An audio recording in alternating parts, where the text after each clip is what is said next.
everyone, it's Dr. Zehra here from Maple Ridge Wellness Center. Just wanted to touch base with you right now and make sure that you're all continuing to practice your belly breathing. Anyone who knows me knows that this is my ultimate favorite exercise to start rehab with. It's what we start before pregnancy, during pregnancy, and what we pick up postpartum as well after you've given birth, as it's really gentle on the body and it's a great way to build that foundation building block. So, diaphragmatic breathing is super important. We always get stuck breathing with our chest. What happens when we breathe with our chest is the neck muscles activate to lift the ribs up so the lungs can expand. Think about how many times you inhale during a day and how much strain that's putting on your neck. Neck pain, headaches, jaw pain, shoulder pain, things like that that we don't really want to have. That's what can happen if you're constantly stuck here, which a lot of us are. The diaphragm is a huge skeletal muscle that attaches from the underside of your ribs. It's dome-shaped like this, and it also attaches to every single lumbar vertebrae or bone in the low back. It is the main muscle for breathing, but it's also really important for core stabilization as well. So it's really great for anyone who is pregnant or postpartum, but also any other human being on the planet. So my favorite instructions for belly breathing: one hand on the belly, one hand on the chest, and just take note here of what hand raises first when you inhale. So take an inhalation and see what happens. The most common pattern that I see in practice is this.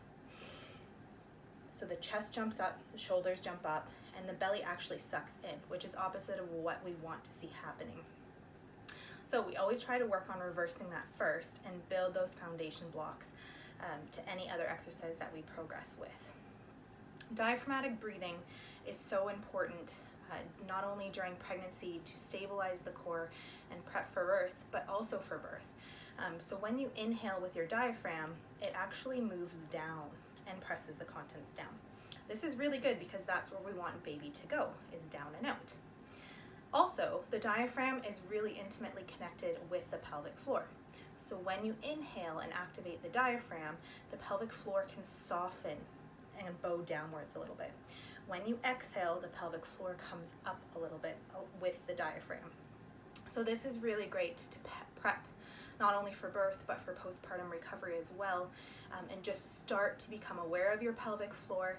And if you've seen your pelvic floor physiotherapist and they have guided you on other exercises such as Kegels or other glute activation, this is something that you can tie into that, and they've most likely already talked to you about diaphragmatic breathing as well. So steps for diaphragmatic breathing: one hand on the belly, one hand on the chest. Nice and slowly take a big breath in. Again, see where you're lifting first, and exhale. The key here is to keep the chest nice and still. So when you inhale, I want you to initiate the breath at the belly, fill the belly up like a balloon. Other cues that I like: fill your uterus with air, surround your baby with air. Basically breathe as low as you can into your abdomen. So inhale, fill your belly with air.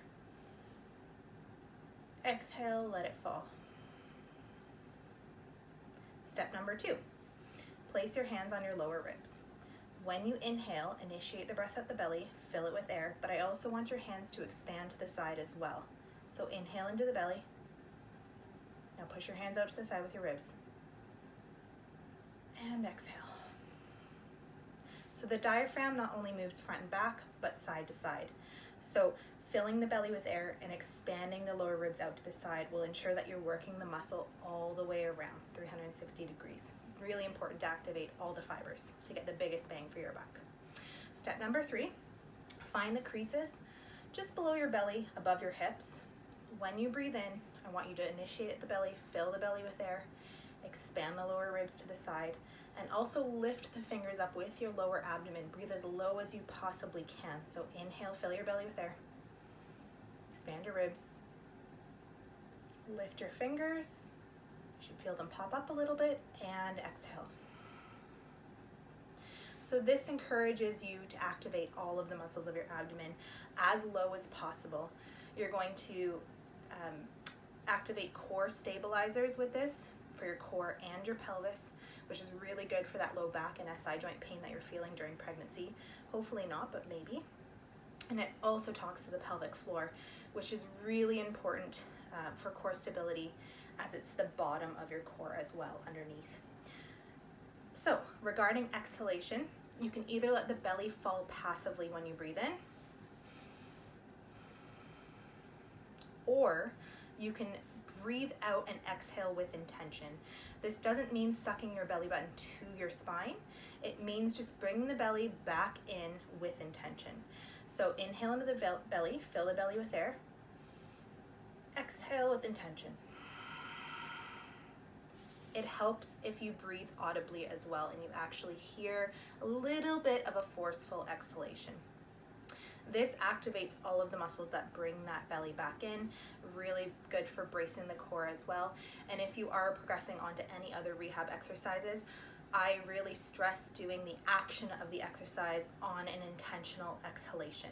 So for example, glute bridges, when you lift your bum off the floor, you're going to do it on an exhalation with intention. This really helps brace the core, talks to the pelvic floor, and gets all the muscles moving together, and it will give you the best possible chance at doing the exercise correctly and getting the most out of it. So last but not least, if you need a really great role model for belly breathing and something to follow, check out your newborn. They are born with the most flawless, pure motor patterns. Their bodies just know what to do, no one teaches them, and then we turn into adults and sometimes we ruin it a little bit. So check out your baby. When they inhale, only their belly will move. Their chest will be completely still. When they exhale, it will fall. This is really cool because that diastasis recti that a lot of pregnant women get during pregnancy, when the abs start to move apart a little bit, most babies are actually born with that. You can see that ridging along their abdomen here. What's really interesting is they don't seek out any help to close that. It actually closes on its own just by activating the diaphragm and breathing properly. So what's cool to remember is that you have actually healed a diastasis before when you were a baby. So we just have to revert back to baby, breathe with our belly, and set up those really great foundation blocks for building our core and healing postpartum again. I hope this was helpful. I will touch base again soon and give you more exercises. Have a great day, everybody.